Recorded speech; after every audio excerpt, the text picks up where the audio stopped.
Chapter 16. I'm holding back tears when I leave the house. It'll ruin the makeup Mika did for me. And I can't walk into the festival with mascara running down my face, bringing attention to myself. Thank God I decided against heels, because I have to run to get to the university in time. Beams from searchlights cross and uncross in the sky. I follow them until I hear the sound of a crowd, along with live music playing. It doesn't take long to find the festival. You can't miss it. Dozens of white tents rise from the quad, connected by strings of light. A velvet rope blocks me from getting inside. At the entrance, a man in a gold vest asks for my ticket. I hand it to him and gather myself as I step beyond the ropes and into a sea of brightly lit tuxedos and cocktail dresses. I'm glad Mika made me dress up tonight. It's like I stepped through a television screen into an award show. Red carpets run between the tents, covering the grass. Someone behind a silk-lined table smiles and hands me a schedule. I skim through it. Main films are showcased in the auditorium, but smaller student-made ones are being shown outside in some of the larger tents. I hurry down the carpet, looking left and right, until I find it. Tent number 23. Based on the schedule, Tristan's film should already be 20 minutes in. But when I enter through the slit of the canvas, the screen is off, and everyone's sitting around chatting. When a couple guys in black shirts and headsets brush past me, and I find no sign of Tristan, I figure they're having technical difficulties. Thank goodness. I wipe my forehead and look around for a seat. The first 2 rows are pretty much filled up, but the rest are starkly empty. Doesn't seem to be a large turnout. I'm glad I came to support him then. There are maybe 15 people in the audience. The schedule shows another film playing at the same time in the main theater. I'm guessing everyone's there instead.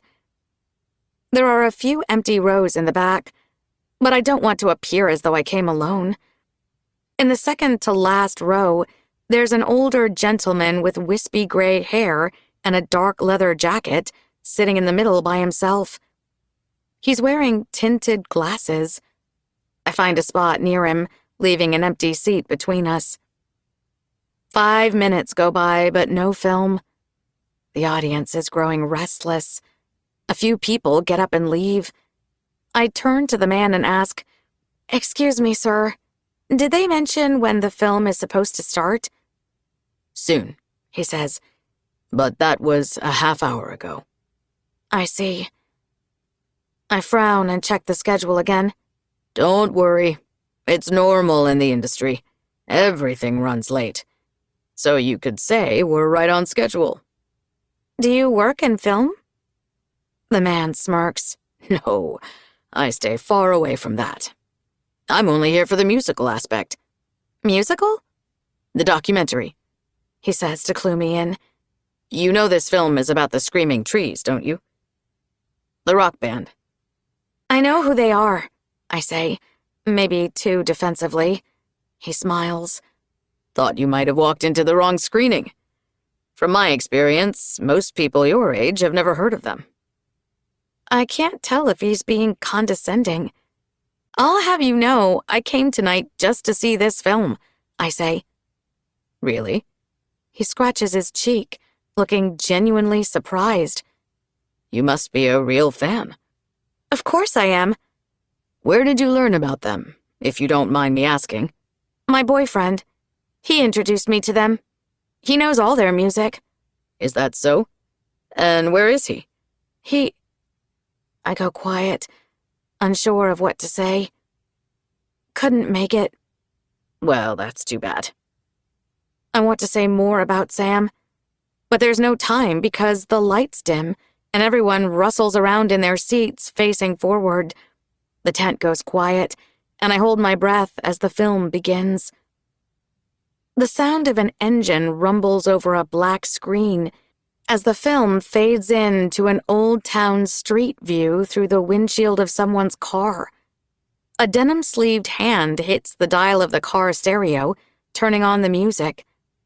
The second I recognize the guitar playing, a static shock moves across my skin, sending goosebumps up my arms.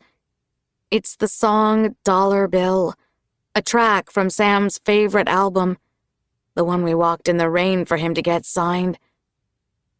As the film changes to the next scene, I'm hit with another song that makes Sam swim in my mind again, and then another one.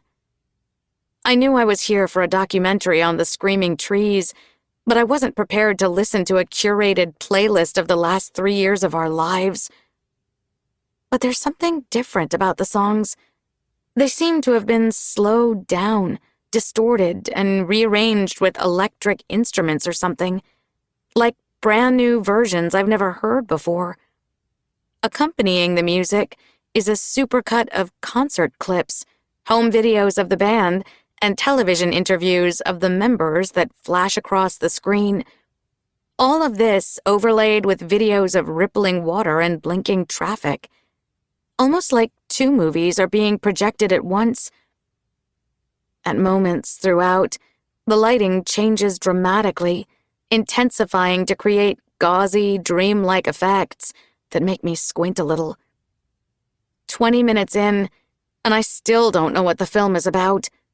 The scenes seem random and out of order, connected only through songs. There's something hypnotic about how everything's been pieced together, and I nearly doze off at one point.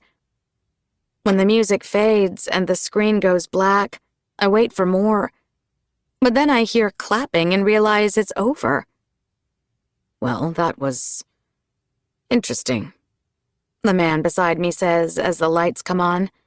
He stands and zips up his jacket. Glad I made the drive. I wonder if he's being sarcastic. I look around for Tristan. There are too many people standing and walking around, so I get up.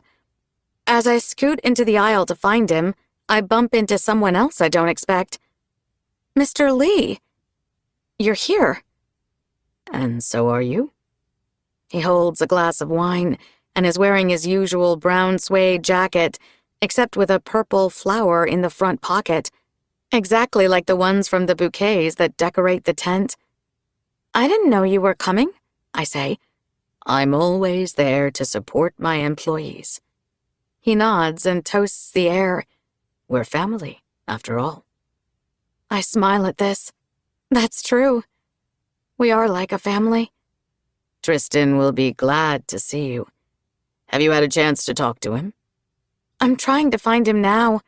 Ah, he's been running all over the place trying to get things in order. Mr. Lee explains, looking around too. He might be networking in the next tent. Maybe I should check there, I say. Will I see you at the after-party? Mr. Lee narrows his eyes.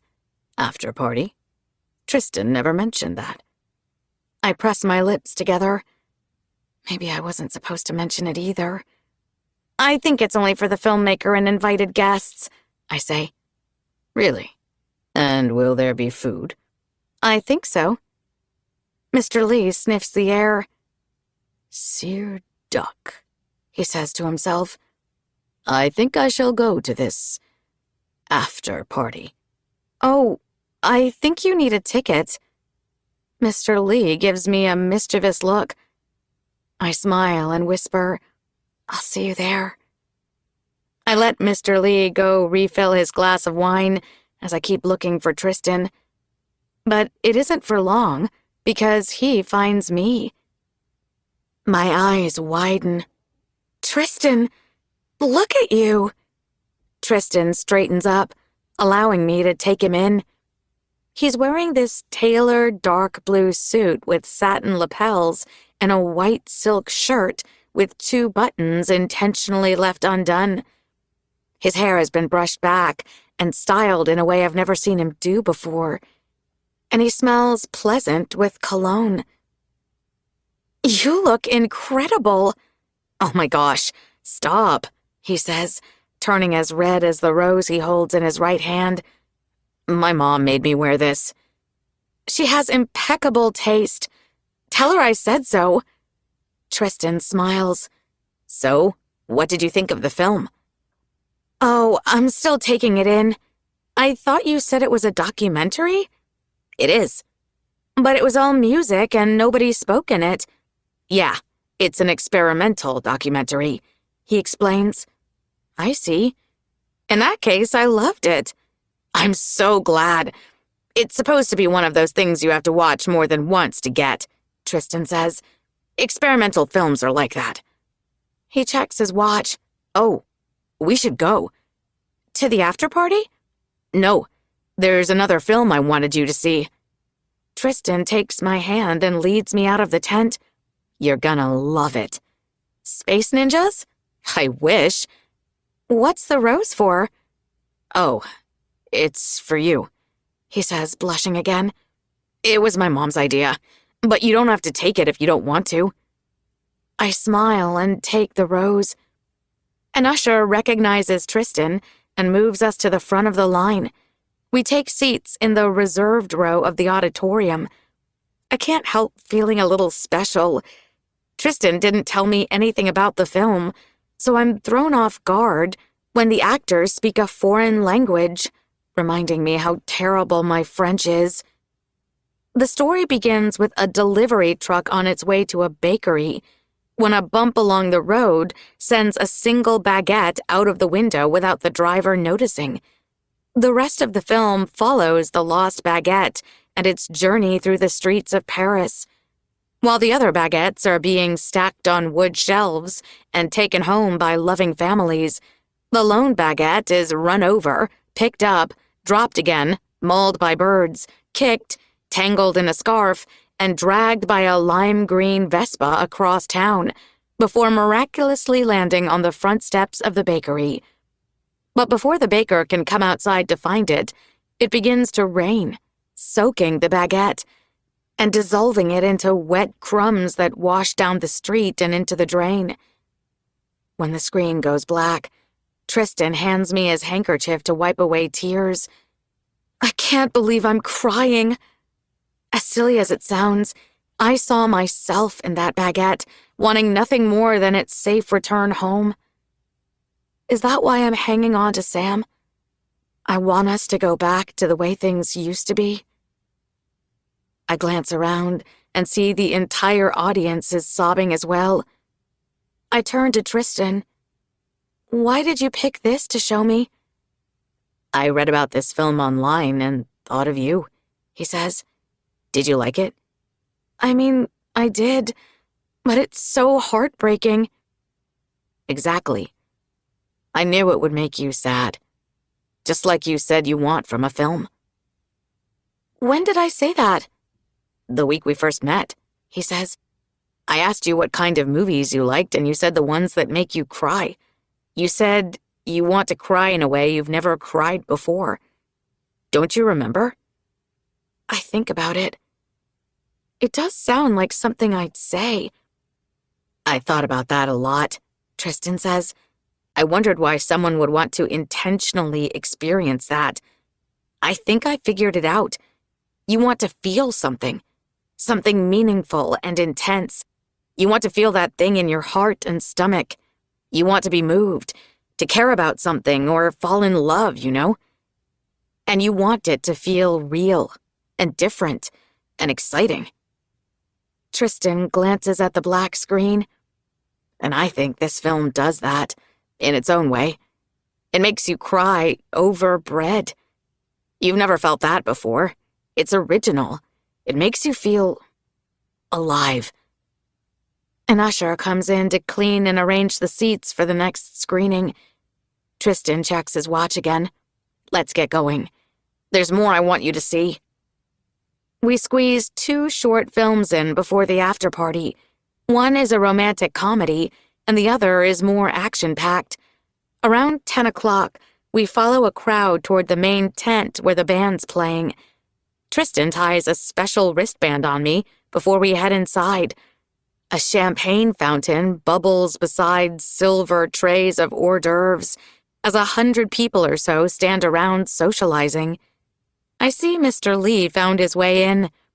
I spot him at a table with champagne and roast duck. He smiles at me. I wink at him knowingly.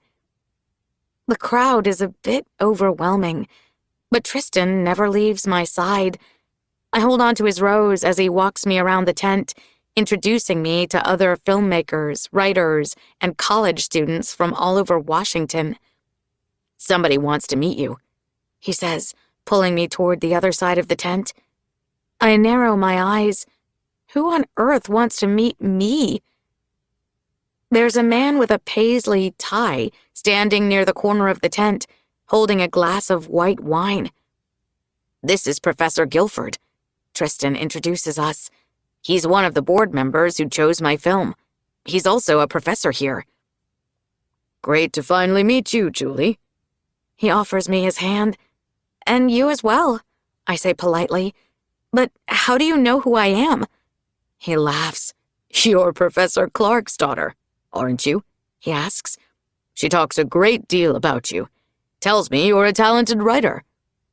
"She's the best," Tristan chimes in. "I'm all right," I say, somewhat embarrassed. "You know, modesty is the sign of a true writer," says Professor Guilford. "Oh, she's the most modest person I know," Tristan adds. I nudge his arm. "Tristan." "Tristan says you're a senior. Do you know where you're heading to college yet?" I'm reminded of my rejection letter and suddenly wish I could disappear from the conversation. "Oh, I haven't decided yet," I manage to say casually. "But Central Washington is still an option for me." I don't tell him it's my only option at the moment. "Oh, really?" "Really?" Tristan repeats. "It's affordable, and my mom's here." That's really all I can think of. "Fantastic," Professor Guilford beams. "So I might have you as a student. I understand you like creative writing. Have you thought about writing for film and television?" "No, I haven't. But that does sound really interesting," I say. "I offer a screenwriting course every few years. It just so happens the next one will be in the fall." "Oh?" "It's typically reserved for upperclassmen," he says with a smirk. "But I've made exceptions before." "Oh my God, that would be incredible," I say, almost with a gasp. "I never knew classes like that existed. What else do you teach?" Tristan leaves us to chat for a bit. We have an incredible conversation about some of the projects his students are working on. Apparently, many of them intern in writers' rooms at major television studios over the summers, through his connections with industry members. I always thought opportunities like that were reserved for the sons and daughters of famous producers. It makes me feel hopeful about school. Maybe I could do it too. Maybe I don't need Reed after all. At the end of the conversation, Professor Guilford invites me to lunch with my mom in the next few weeks to talk about other creative opportunities. After we exchange emails, I go find Tristan to tell him everything. "Tristan, I'm so glad you introduced us," I say, still smiling. "Yeah, isn't he the best?" Tristan says, handing me a glass of sparkling cider. "I'm so happy you might go to school here. We could still hang out. That is, if you're not too cool to hang around, high schoolers. Maybe we can work on a project together." "That's such a great idea.